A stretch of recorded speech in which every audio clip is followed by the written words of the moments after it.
Hi guys, assalamu alaikum, welcome back to my channel. If you are new here, I do kind of like Islamic videos on lifestyle kind of stuff and baby videos, so do go and click subscribe if you are interested in seeing me more and more. And this video is a highly requested video on prayer books. So I did a Umrah and Hajj kind of video. I haven't actually posted my Hajj video, but I will do that soon. And it had so many comments about my prayer books and messages about what to take and etc, etc. So I thought I'd do this quick video. Hopefully it'll be quick, but I think it might be a bit long. But quick video on my prayer book, and for me it's so important to have them just because it really gets you ready for Hajj or Umrah or just daily life in general. So it's quite nice to have a prayer book just generally as well. So over the course of a few years that I have sort of got into this, I've got quite a few kind of like prayer book books, like that many. So I'm going to hopefully go through them really quickly with you guys, so it'll be really helpful. The first one that has been so requested is this Hajj and Umrah book. Now I don't know why you can't get this in so many different countries, but it's like ideal. So I know in the UK you can get it from Amazon, but I would just search for Hajj and Umrah Made Easy, and it's by Dr. Oh god, if I say this wrong, I apologize. Daki Hashimi and Adnan Malik. If you can see it there, I'll put in a link below about. Oh, focus is wrong. I'll put in a link below about it all, and hopefully it will make sense. But basically, all I did when I went on Umrah, because this is for Umrah and Hajj, was tab the ones that I needed for Umrah, and then for Hajj, I tabbed the ones that I needed for Hajj. That way, it's just easy to maneuver yourself around the book. And I definitely had it around my neck for ease, and you just kind of like have it around and you lift it up and read it, have it around, lift it up and read it. Really easy, and it is such a must because a lot of people do some weird and crazy things when you're out there, and you don't want to be following the crowd. You want to know what you're doing and you want to understand it all. So in here it also has the translation and the English meaning, and it's just easy for people who are kind of like newbies like me. So definitely get one of these. I would also say when you are putting together your prayer books, it gets you ready for Ramadan, just daily life in general, and for Umrah and Hajj. So when the build up towards Hajj, you kind of like during Ramzan I did it. It was kind of like every day I just sat down and focused and went through my books and wrote down as much as I could. So when I talk about prayer books, I am basically talking about du'as, so prayers that you have for people, for yourself, and the ones that you want to say when you're out there. So when you are going to Umrah and Hajj, it's the closest you're going to be. Well, for me, it was the closest I was going to be connected to Allah subhanahu wa ta'ala. So for me, it was so important because I needed to connect. You go through dips and you go through highs in your iman. And for me, at that point, I was going through a dip and I really needed to connect. And alhamdulillah, these books, I think, made it much easier. So if you are struggling, definitely sit down with a little book and try and get it done. So the reason why I did it was the first time I went to Umrah. So I've been a few times. The first time I went, I didn't actually have a prayer book.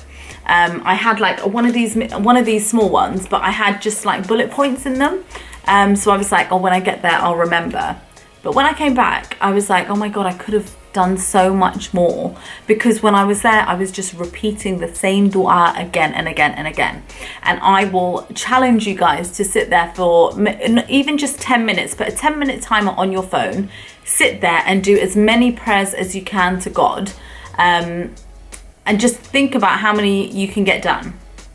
And that will be 10 minutes. And for me, I sat there for 10 minutes and I just found myself repeating myself again and again, or just asking for the same thing but in a different way. So I was like, okay, this isn't going to work for me. So the next time we went to Umrah, we did Hajj. The next time we went, we did Hajj. And I was like, right, for Hajj, I really need to get these books done because I don't want to be wasting time. When you go on the day of Arafat, it's about 6 hours that you have to, 4 to 6 hours that you have to sit there and pray. Now, in that time, I did not want to like sit there and just be blank-headed and waste my time. I wanted to make sure, sorry, little one's sleeping. I wanted to make sure that I was using that time efficiently and effectively. So I definitely did a separate Hajj book as well. So anyway, let me go through what you do on Umrah compared to what you do on Hajj, because there is a slight difference. So on Umrah, you have your dua. that you do, and you do your say, and then you do your farewell dua. So there's kind of like 3 main times that you will need a prayer book or need to be thinking about duas. And for Hajj, it's only an additional day of Arafat. But when I say only, it's, like I said, 4 to 6 hours of prayer. And there's the Muzdalifah part, and there's the traveling part. So there's quite a lot of things that you got to do. So having that in mind, that day of Arafat for Hajj is kind of like your main book. And what I used that for was the next times I went on Umrah. So I went on Umrah again, and for me, going again, using that book was so important and so like crucial for me, because kind of like puts everything into perspective as well, because you remember the prayers that you had made 3 years ago and where you are now, kind of thing. So it's really important to keep yourself consistent in life in general. So in total, I had 3 books. Not 6 books, 3 books. I had one for my du'afs, which is the 7 times you go around the Kaaba. I had one for my sa'i, so Safa and Marwa, which is going from mountain to mountain, is during Umrah and during Hajj. You have to do those.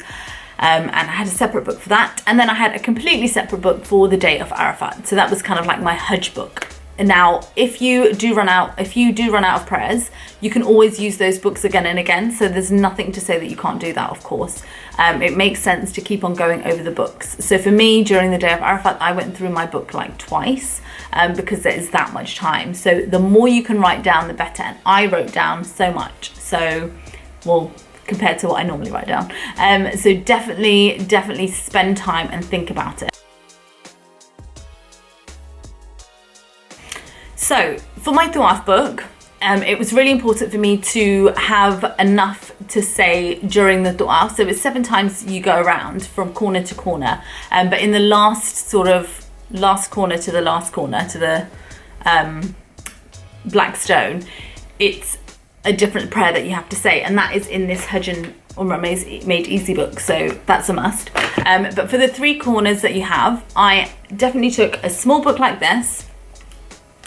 This isn't the one, I don't know where my other one is, but it's basically, it was split into 7 sections. So for each one section, I had like a small prayer, so not a big prayer, but a small prayer for each section. So those sections were thankfulness and appreciation to Allah subhanahu wa ta'ala, parents and grandparents, family, teachers and anyone that I've learnt from, life on earth, life in the grave, and life in the hereafter.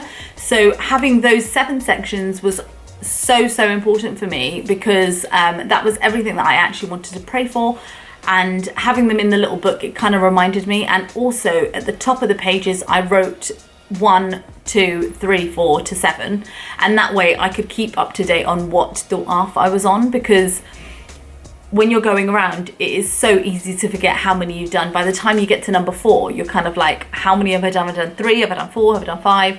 So you do forget. So in order to keep yourself aware of how many you've done, just put a number at the top of the page so you know where you're at. So my second book was my Sa'i book. Now that was the Safa and Marwa book. It's about 2 miles of walking, so it's a lot of walking. And all I did was those 7 tips from my Tawaf book. I basically went into a load more detail and wrote down proper prayers about them, and just kind of like broke it down quite a lot. So if it was prayers for my grandparents and parents, it would be specific to them. If it was for people who had passed away, it would be specific for them. My life in the grave, it would be like, it was very kind of like, you know what I mean. I don't want to say my prayers, but you know what I mean. Just going into a lot of detail, doing the Sa'i time is important, because it's about 2 miles of walking. So if you think about that, it's a long time. And then the final book was my Arafat book. Now this was kind of like my Hajj book, so I called it my Hajj book. And this is the one that I split into different sections as well, but they were different to my Tawaf and Sa'i prayers. But at the same time, I could read the Sa'i prayers, so the prayers for the 7 sections that I'd done before, in my Hajj day, because the day of Arafat is a 4 to 6 hour day.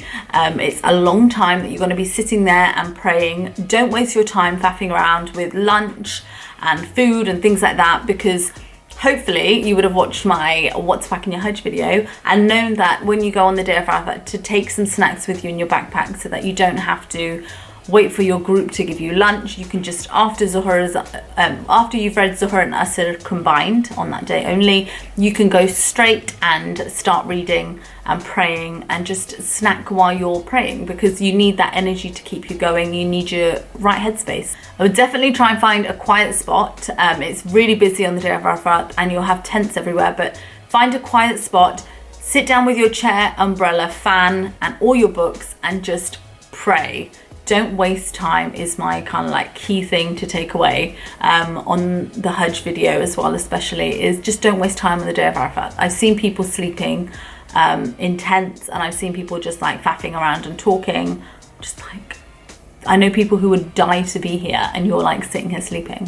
So for this one I did 5 sections. So the first one was 99 names of Allah. So for each name I kind of like did a prayer, appreciating Allah subhanahu wa ta'ala, as well as a prayer for kind of like that meaning. So for example, one of them,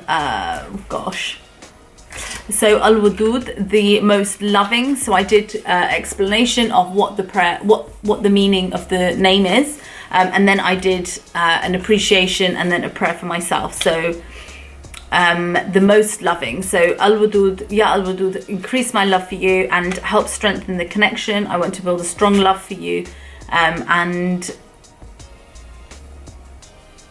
oh gosh, this is a bit depressing.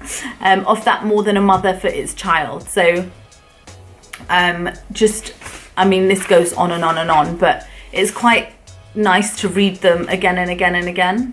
And just having that meaning as well, you can connect with it a bit more when you're praying.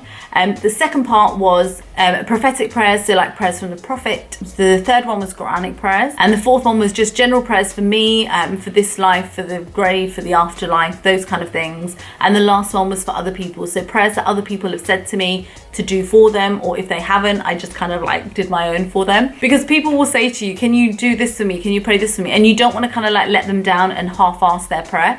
So whenever they sent me them, I would just write it down in my book so I remembered them on that day, because you will forget. It gets so busy and your brain is like running 1,000 miles per hour and you're so drained and tired. You want to make sure that you are kind of like remembering everyone.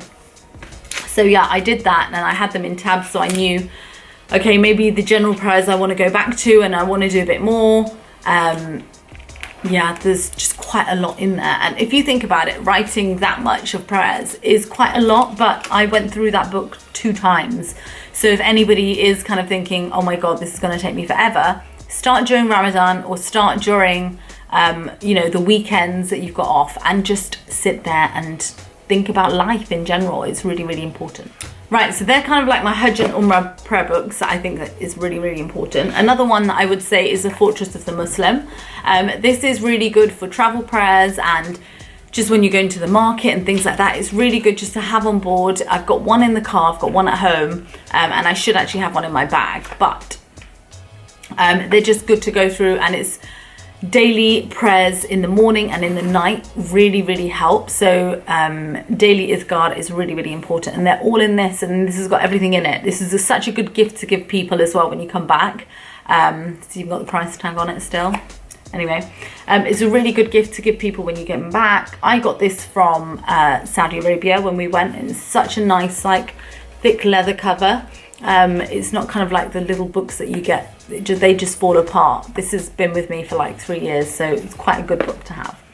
Another thing I would say is, if there is, I mean, everyone goes through dips in Iman as well. Like, don't feel like you're there on your own. I'm there constantly, and I'm always trying different ways to try and help me reconnect. And what I found was quite helpful was this thing that I got from the Quran, thing that I got from Amazon. It's called the Quran Journal. It's quite a big book, but it basically has these sections which tell you to go onto a different page in the Quran, and tells you to write down the Arabic, write down the translation, and then it tells you to do a tafsir of the translation, application to your life, and a dua that you have. So that's quite a nice way of thinking about prayers as well, is going through the Quran and thinking about what you can appreciate in your life, what you would like from your life, from the hereafter, etc. Really, really important. And with that, I use the Tafsir al-Jalalain book. This is one that my sister-in-law got me, so we do like remember her all the time. It's a really good translation, so if anybody is looking for one, this is an easy read. She's right in there. This is an easy read, just because it gives you quite a nice, so it's got the Arabic on one side and then the English on the other, with a good kind of translation with it, and I just write in there in pencil as well and write my own notes. Oh god, one more thing, sorry, that I would say is a picture book. Now this is a picture book of my Hajj trip, but if you are going on Umrah, you can do it for that as well. I know that when you go on Hajj or Umrah, it's kind of like you don't want to take pictures because it's like such an important time and you want to just focus and blah blah blah. But if you've got your prayer books and if you are prepared, planned and organized, don't worry about it. Take as many pictures as you want, because you will have really like strong memories of it for a long time. Whereas for me, I kind of forgot a lot while I was there, but having these kind of pictures really helped me, because I can remember the times that we went to the mosque, or like for this, for example, the time we went in our hotel and there was just this amazing spread of desserts, the time we went to the different mosques. It's kind of quite a nice, we had Tim Humble, really cool, doing all the talks on our trip.